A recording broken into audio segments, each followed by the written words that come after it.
ഓണത്തെ വരവേൽക്കാനൊരുങ്ങി ജമന്തിപ്പൂ പാടങ്ങൾ. പള്ളിച്ചൽ കൊരണ്ടിവിളയിലെ 5 ഏക്കർ സ്ഥലത്താണ് ജമന്തിപ്പൂക്കൾ പൂത്തു നിൽക്കുന്നത്. പൂത്ത പൂപ്പാടം കാണാനായി നിരവധി പേരാണ് ദിവസവും ഇവിടെ എത്തുന്നത്.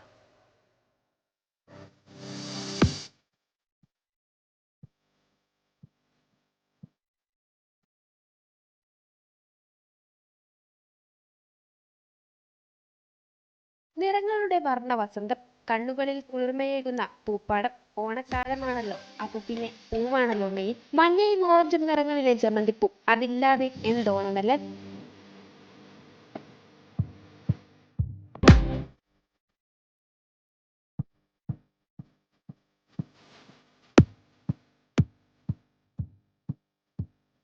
അങ്ങനെ വൻ ഡിമാൻഡുള്ള ജമന്തിപ്പൂ നമ്മുടെ കേരളത്തിൽ തന്നെ കൃഷി ചെയ്താലോ എന്ന ആശയത്തിലൂടെയാണ് ഈ വർണ്ണവസന്തം പൂത്തു നിൽക്കുന്നത്. തരിശായും കാട് പിടിച്ചും കിടന്ന സ്ഥലങ്ങൾ പാട്ടത്തിനെടുത്താണ് തൊഴിലുറപ്പ് ജീവനക്കാരും കുടുംബശ്രീ പ്രവർത്തകരും ചേർന്ന് പൂപ്പാടം 100 മേൽ വിളയിച്ചത്. ഞങ്ങൾ 19 പേര് ഇപ്പോൾ ഈ ദിവസവും ഇവിടെ വരുന്നുണ്ട്. രാവിലെ 7 മണിക്ക് വന്ന് ഉച്ചയ്ക്ക് ഊണ് കഴിക്കാൻ പോയിട്ട് പിന്നീട് വന്ന് 2 മണിക്ക് വീണ്ടും തുടങ്ങും. 5 ഏക്കറാണിത്. 5 ഏക്കറിലാണ് പൂക്കൃഷി നട്ടേക്കുന്നത്.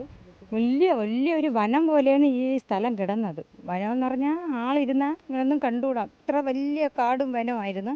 ദിവസം വരുന്നുണ്ട്, ഇഷ്ടം പോലെ ആൾക്കാരുണ്ട്. പൂത്തതും പൂത്തു തുടങ്ങിയതുമായ പൂപ്പാടം കാണാൻ നിരവധി പേരാണ് ദിവസവും ഇവിടെ എത്തുന്നത്.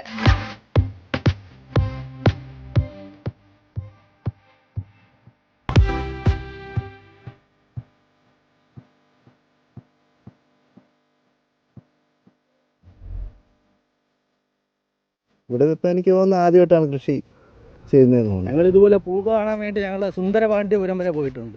ഇപ്പോൾ നമ്മൾ അടുത്ത് തന്നെ ഇപ്പോൾ തിരുവനന്തപുരത്ത് വരുമ്പോൾ നമ്മൾ എന്തായാലും വന്ന് കാണേണ്ട സ്ഥലമാണ്. ഇത്രയും മനോഹരമായിട്ട് ജമന്തി നിൽക്കുന്ന തിരുവനന്തപുരത്ത് ആദ്യമെന്ന് വേണം പറയാൻ. കാരണം ഇതുപോലെ ഇത്രയും ഭംഗിയായിട്ടും ഇത്രയും ഒന്നിച്ചും എങ്ങും കണ്ടിട്ടില്ല. നല്ല എക്സ്പീരിയൻസ് ആണ്. ആദ്യമായിട്ടാണ് ജമന്തി പൂപ്പാടം കാണുന്നത്. അത് നമ്മുടെ ട്രിവാൻഡ്രത്ത് തന്നെ അടുത്താണ്. അപ്പോൾ അടിപൊളിയായിട്ടുണ്ട്. ഞാൻ തമിഴ്നാട്ടിൽ സൂര്യകാന്തി പാടം കാണാൻ പോയിട്ടുണ്ട്. ബട്ട് അതിനേക്കാളും എനിക്കിത് നന്നായിട്ട് ഇഷ്ടപ്പെട്ടു. ക്രൗഡഡ് അല്ല, നമുക്ക് ഫോട്ടോസും വീഡിയോസൊക്കെ എടുക്കാം. സൂപ്പർബാണ്, അടിപൊളിയായിട്ടുണ്ട്.